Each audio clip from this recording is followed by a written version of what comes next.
And so we arrived in London not knowing a soul with Whoa. five young children, working for a church in London. And one morning I went walking on the streets of London, praying, struggling. I mean, it was a tough season. We had lost our house, we had lost a lot trying to launch this musical, and it hadn't come together for us. And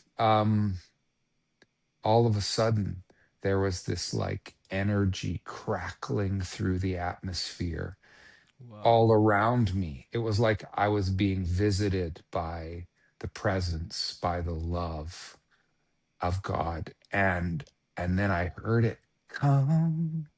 Now is the time to worship. And I was like, now?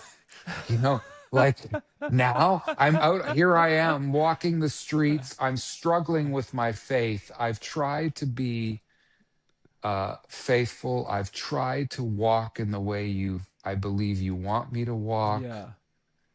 And and it hasn't worked out very well in some ways in my life. It's like Yeah.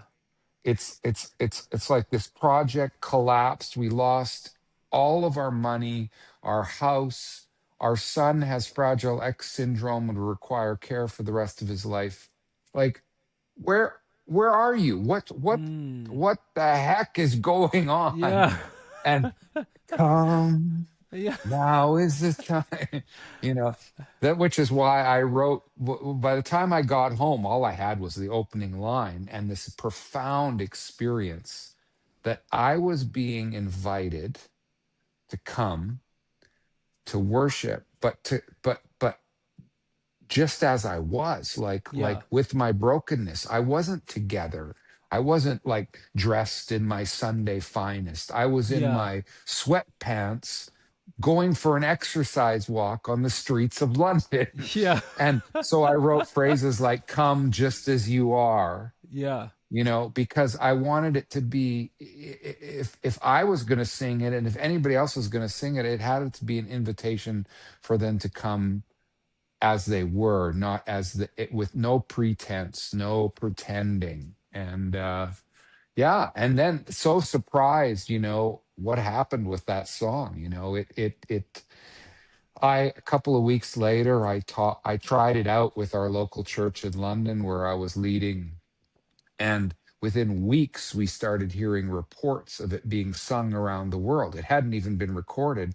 But what happened at that season with the Southwest London Vineyard, which was pastored by John and Eleanor Mumford, who are the parents of Marcus Mumford of Mumford and Sons, by the way. Whoa. Marcus was actually my drummer in my worship team. But anyway, but people would pass through because this was like the mother church of the movement in Yeah. that part of the world. So they Yeah. would be in Africa or Asia or South Africa or whatever. They would pass through, and I guess a whole bunch of people were there on the Sunday I introduced it, and they like were grabbing charts off the stage and stuff. Come And then on. they just carried it wherever they were going, and they started teaching it.